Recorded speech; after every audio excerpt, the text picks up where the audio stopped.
Hi! Thanks again for tuning in to Sin's Workshop here on YouTube. Hope everyone's having a great day. So today we're going to be talking about The Mermaid, the Witch, and the Sea by Maggie Tokuda-Hall. I really enjoyed this novel. I thought it was really cool. And I love how the sea kind of has its own personality, but we'll get into that in a second. But so this novel follows two characters, Flora, also known as Florian, and Evelyn. Flora Florian is an orphan who works for pirates. You know, she's a pirate, and she doesn't like Imperial. She's like noble. She has no problem being a pirate because what the Imperials do are they're colonialists. You know, they colonize. You know, a lot.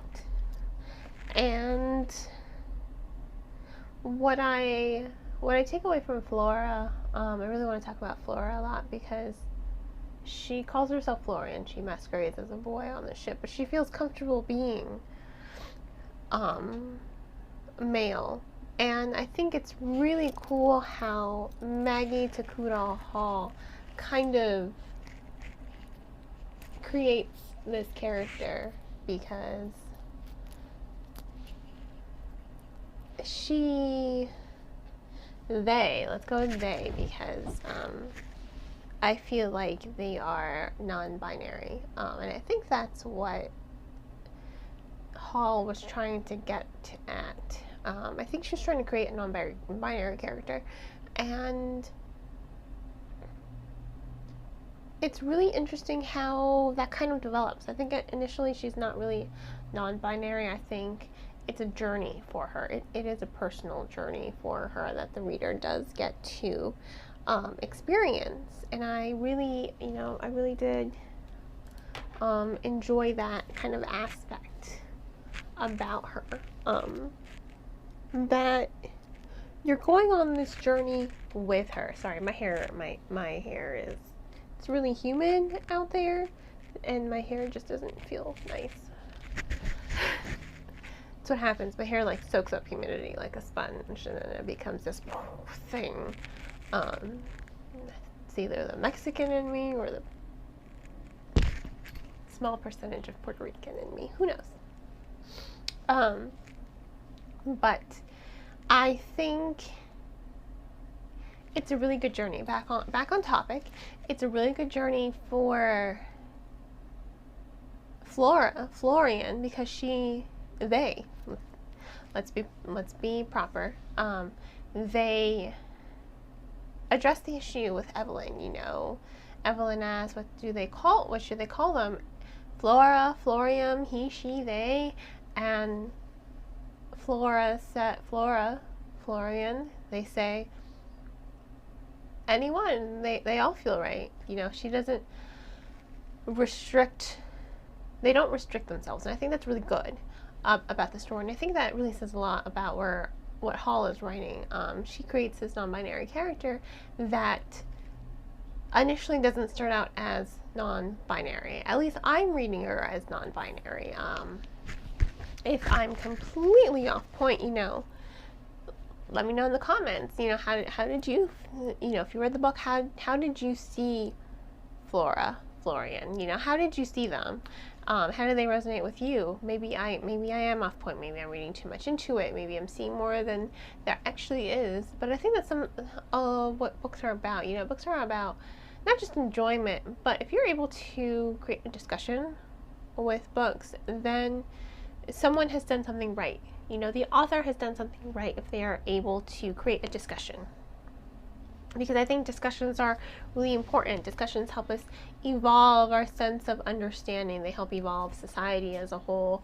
But that's my personal opinion. You know, if you didn't see Florian as non-binary, you know, if you saw Florian as a she, lesbian, great. That's how you see her. I think that's really great about this character, that you can see them in a different light. And I think that's really intriguing because here's a character that can bridge a gap.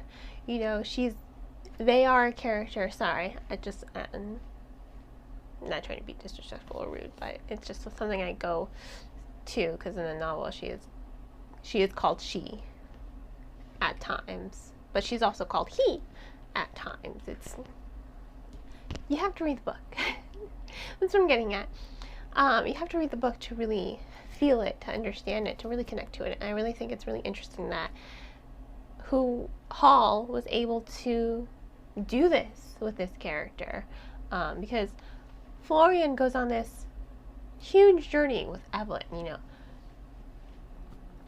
they go on this journey, they get separated, but Florian discovers that they have so much power within themselves, that their words carry power, because it's true, words do carry power.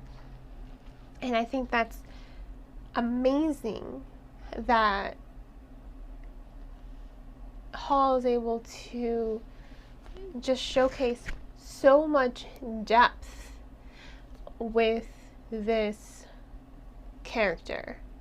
And I love that. Absolutely love it. As far as Evelyn goes, you know, Evelyn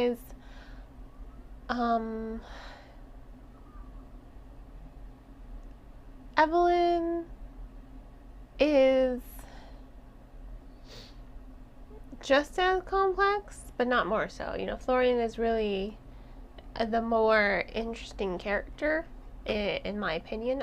That's not to say I didn't like Evelyn. I didn't like Evelyn a lot. I think Evelyn is a great character for the LGBTQ community. You know, she is, I think, I guess I would say she is a lesbian, but, you know, once again, it's really up to the reader to interpret her, because when she meets Florian, I don't think she quite realizes that Florian is a girl, but she's smart, so she notices that there's no Adam's apple there. She is a smart girl, and I really like that about her. I like how she is a smart character, and I love how she's thoughtful. She sees the world. She sees the hardships of colonialism, and she wants to make a change. She wants to fight the man, fight the power. That's what she wants to do, and I think that's great because she pretty much comes from a household that does not love her. Her mother doesn't love her. Her dad doesn't love her. You know, they don't care for her at all. Maybe it's because she was born a girl, you know, but she doesn't let that break her. You know, she comes to this understanding that there's more to life. You know, she shouldn't be wasting her life trying to garner love and respect from these people that don't deserve it, because her parents are scum. Her parents are scum, and you're going to see, if you read the book, why they're absolute scum. I mean, these are horrible people. I hated them by the end. Like, at first I was just like, harsh, and then by the end, yeah, in the beginning I was like harsh, but then near the ending I was like, oh, actually not even by the ending, midpoint, when there's this huge revelation, I completely despised her character, and I had even more respect for Evelyn, because she doesn't let herself be taken down by these people who seek her destruction. You know what I mean? They want to break her down, but she doesn't let them. She stands up, she fights, she takes drastic steps. You know, she is a respectful person. She is a compassionate person. She is a thoughtful person. She respects people regardless of their station. I think that says a lot about her, that she would like to use her power and her privilege to help people, not bring them down, not change them to fit their ideas. You know, she wants people to be themselves.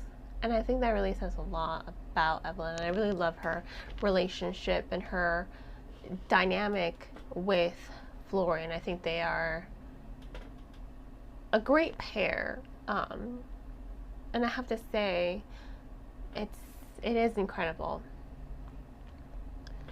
As for the story itself, it's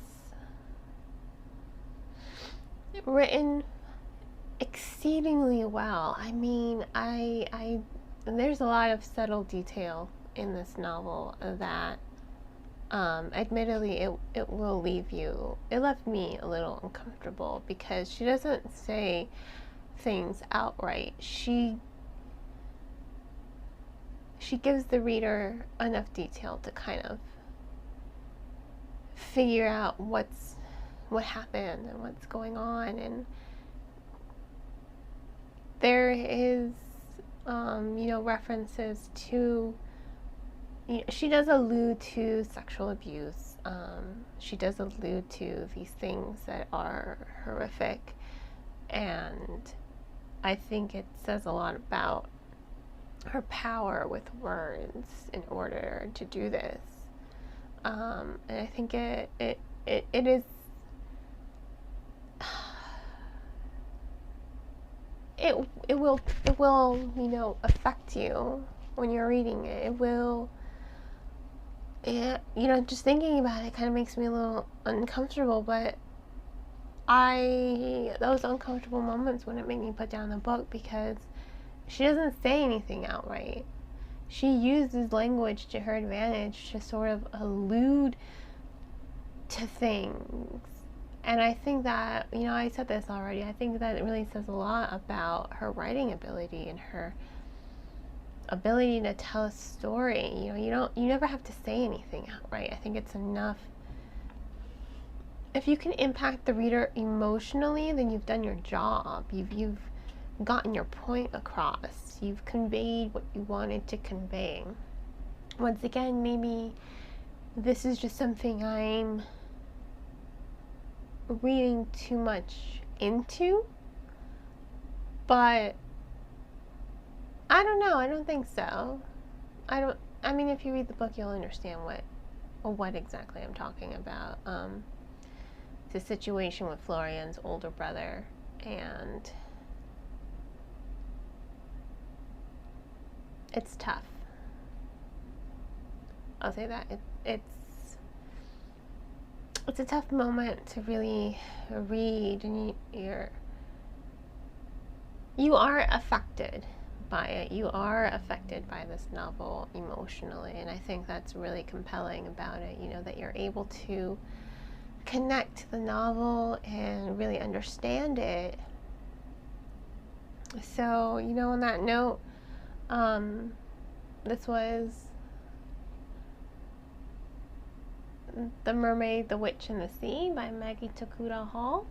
Once I gotta give this book, I think I give it 4.5 stars. Yeah, we're gonna give it 4.5 stars. It was a really good book. Definitely recommend it. There will be a link in the description below to where to buy the book if you want to purchase it. It's a link to bookshop.org. I highly recommend bookshop.org because a percentage of all the proceeds go to local bookstores. They are raising money for local bookstores. So there is going to be a link in the description below if you want to purchase the book. And don't forget to like this video and subscribe to my channel for more like this. And please, if you're a book lover, if you know book lovers, spread the word. It's all about word of mouth. On that note, have a great rest of your day. And as always, happy reading.